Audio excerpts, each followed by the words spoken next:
राम राम राम राम राम राम राम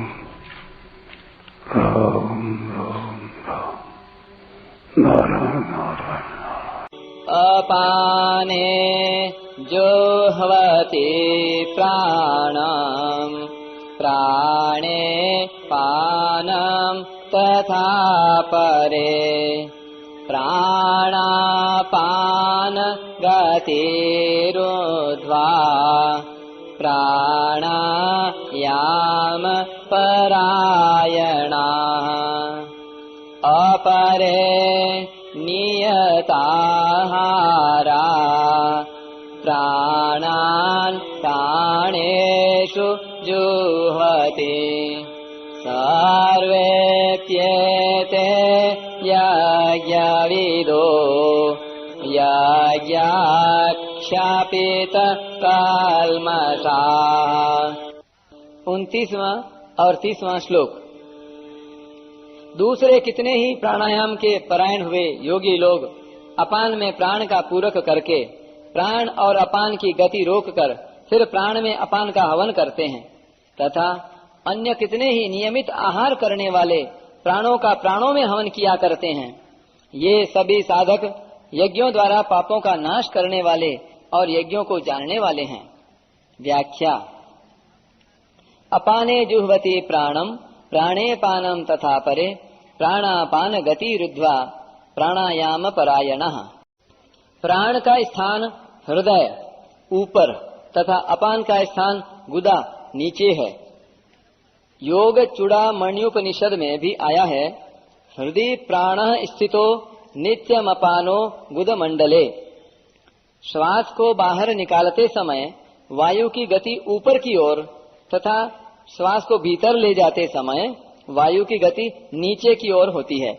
इसलिए श्वास को बाहर निकालना प्राण का कार्य है और श्वास को भीतर ले जाना अपान का कार्य है। योगी लोग पहले बाहर की वायु को बाईं नासिका के यानी चंद्र नाड़ी के द्वारा भीतर ले जाते हैं।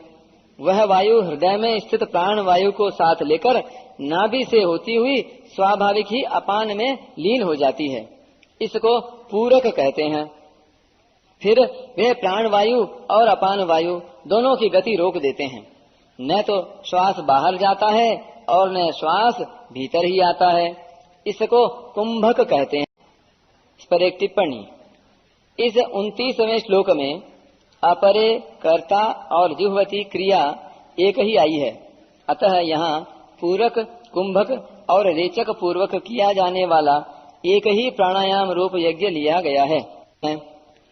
इसके बाद वे भीतर की वायु को दाईं नासिका सूर्य नाड़ी के द्वारा बाहर निकालते हैं। वह वायु स्वाभाविक ही प्राण वायु को तथा उसके पीछे पीछे अपान वायु को साथ लेकर बाहर निकलती है। यही प्राण वायु में अपान वायु का हवन करना है। इसको रेचक कहते हैं। 4 भगवान नाम से पूरक, 16 भगवान नाम से कुंभक और 8 भगवान नाम से रेचक किया जाता है।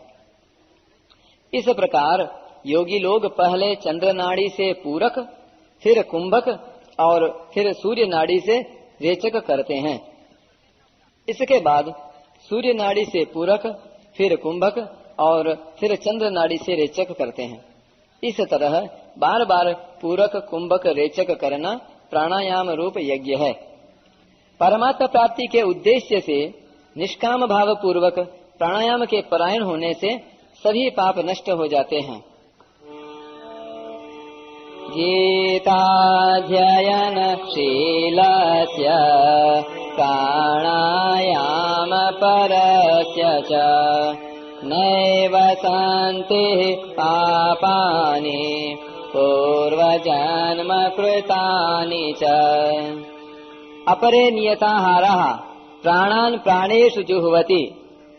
नियमित आहार विहार करने वाले साधक ही प्राणों का प्राणों में हवन कर सकते हैं। अधिक या बहुत कम भोजन करने वाला अथवा बिल्कुल भोजन न करने वाला यह प्राणायाम नहीं कर सकता।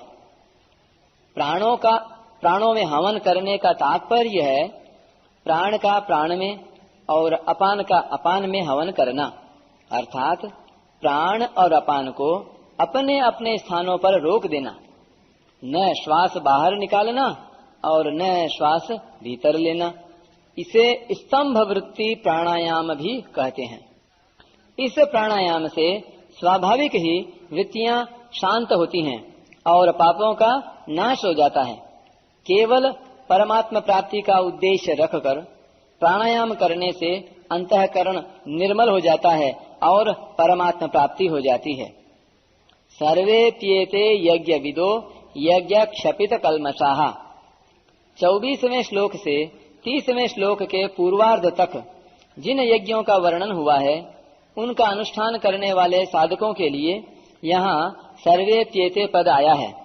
उन यज्ञों का अनुष्ठान करते रहने से उनके संपूर्ण पाप नष्ट हो जाते हैं और अविनाशी परमात्मा की प्राप्ति हो जाती है।